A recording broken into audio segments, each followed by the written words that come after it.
Welcome to the Land Your Bet Sports Betting Show. Getting a late start here on Olympic men's basketball semifinals that we've got on Thursday. Going to be looking at both games. Got 4 total plays for these games here. 2 from the U.S. game and 2 from that France and Germany matchup as well. Definitely want to make sure to subscribe to that page. Going to continue to bring these things to you and get right back into the WNBA. The Discord is live as well. If you do want to jump in there, highly recommend it. Got some really good looks from people coming into the Discord right now. Men's basketball for the Olympics and everything else, including women's basketball. Some pretty sharp bets coming in the channels there as well. So definitely recommend jumping in there. Link is in the description of the video.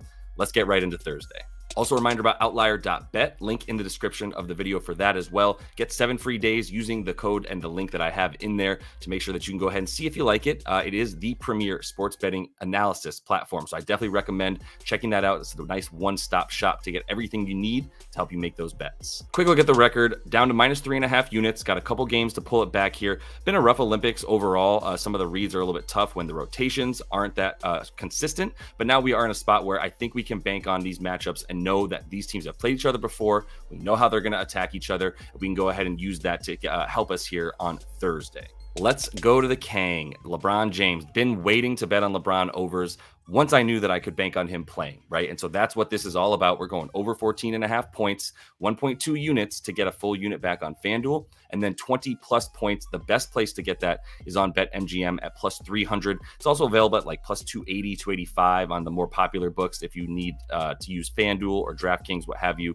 I think those are both great places to get it. Half a unit there. I'm looking to get 1.5 units back on that bet for him to get 20 in this game, which is something he did the last time that these two teams faced off earlier in the group stage action, right, to kick off the tournament for both these teams. And now it's time to ramp LeBron back up to what he was doing in that first game. He played 27 minutes. He had 37 PRA, including 21 points, right, on really, really efficient shooting, which is what he's been this entire tournament. Is incredibly efficient. Even in the 19 minutes per game that he got over the next 3 games after that Serbia initial game, we're talking about still at 11 points, 6.5 boards, and 6.5 assists. He's still doing it all over the floor, taking a decent amount of shots. I mean, he's usually leading the team in shots in the first half. After that, they've been sitting him. He only saw 18 minutes a game over the last 2, especially, and he had one with 19 in there. So the minutes going back up just means that we get more incredibly efficient volume. He's getting most of his shots at the rim, 82% field goal percentage from 2-pointers, because they're all either on the baseline as he's posting guys up,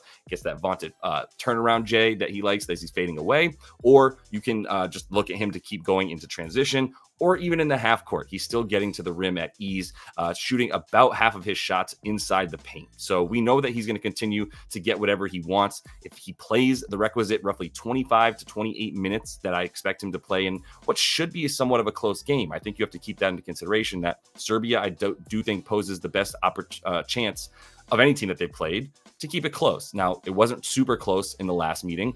I do think this one's going to be a bit closer. I'm not necessarily willing to go ahead and just lay the to take the 16.5 and lay that with the USA, but I still am confident that this game will be within 10 to 15 points in the fourth quarter, meaning they're going to want LeBron to get his normal minutes, and we can finally bank on having a legitimate basketball game for the US going into the fourth quarter.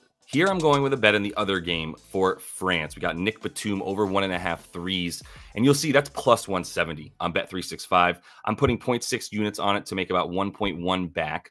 You can also take this at about plus 150 on FanDuel, and I'm totally fine with that as well for half a unit. Take a little bit off. This is somewhat of a ladder play in and of itself. It's just like, I just want to take this nice plus money bet for a guy who has done this when he's played against Germany, and at least has had the attempts other than this last game. So you look at this last game versus Canada, well, he only took 1 3. This is basically the best 3-point defense outside of the U.S. in the tournament, because the U.S. is the best at every single category in this tournament for basketball stats. But as far as the defense for Canada, they're right behind the U.S. in terms of limiting threes and all this stuff around the perimeter with guys like Dort and Dylan Brooks, etc. So that's why that's the anomaly to me. And now we get to buy the dip. And the dip isn't necessarily that he should make 2 threes, although he has done that in half the games he's played. He's averaged 4.5, but you take out that last one and he's at 3, 5, and 9 attempts from deep in this tournament. The 3 were against Germany, went 2 for 3, super efficient. But I do think he's likely to continue to get an easy matchup, right? Like the guys who are guarding everybody else besides Batum. I think you're going to continue to see the better defenders for Germany guarding the other players on France, not named Nick Batum, as he kind of gets forgotten and lost mostly in the corner, which is where we really hope that he's taking these threes. I think if he gets the 4 to 5 attempts, they should be pretty good looks, and he's going to get the minutes. That's the key here. We can really bank on him and, Fournier and obviously Wemby getting about 30 minutes, but this is the dude leading them in minutes in the tournament, and he's going to continue to get more than 30 as he's gotten in every single game. So with that in mind, I don't want to touch the points because I just need him to hit 2 threes, not shooting very much inside the three-point line, taking the bulk of his shots from the perimeter. So I like this at plus 170. I could not pass it up. Only have to spend half a unit or so to get a full unit back. Possibly as unpopular of a bet as the Batum one will be, especially with the folks in the Discord who I know have been cursing Batum's name.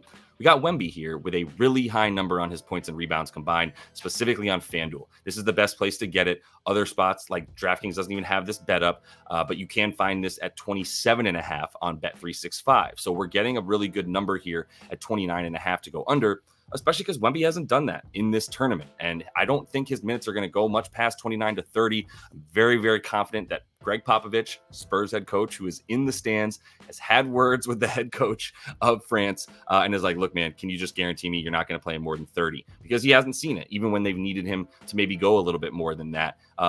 Even in this last game where he got to the 30 minutes, I believe exactly. And that's not enough here for him to get the 30 PR. It's a very high number. He hasn't hit it yet in this tournament, although he has hit 29 twice. That was in the beginning of the tournament. And in fact, one of those was a warm-up game against Australia. So not even the 29s that he hit, not as worried about those, especially because this is a very formidable German defense. The only person who has gotten 30 PR versus them is Rui Hachimura. Took him 37 minutes and 19 shots, of which he missed 15, to get that number. Wemby's not going to see 19 shots. He's not going to see 37 minutes. He is a much better player than Rui Hachimura. I'll give you that. But I still don't think that the volume of minutes and floor time for him is going to be enough to get this against a super quality German defense.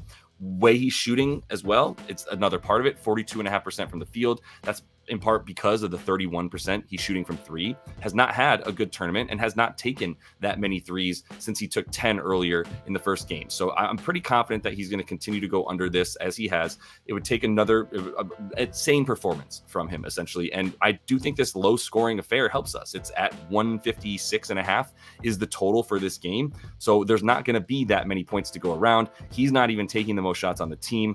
We're going to take him to go under 30 points and rebounds combined. And that is all the time that I have for you guys in this one. Continue to follow along. Like I said, subscribe to that page if you would, so you don't miss any of the stuff we're bringing you. Going to continue to try to get a little bit better here with the Olympics. Only one more game after this, and we have the bronze. So we have got a couple more games after this one, but very excited to get back into the WNBA on the 16th, I believe, of August, where we'll have bring that 11 units up that we are in about a month or so to see if we can't build on that in the W. So until I see you next, happy betting.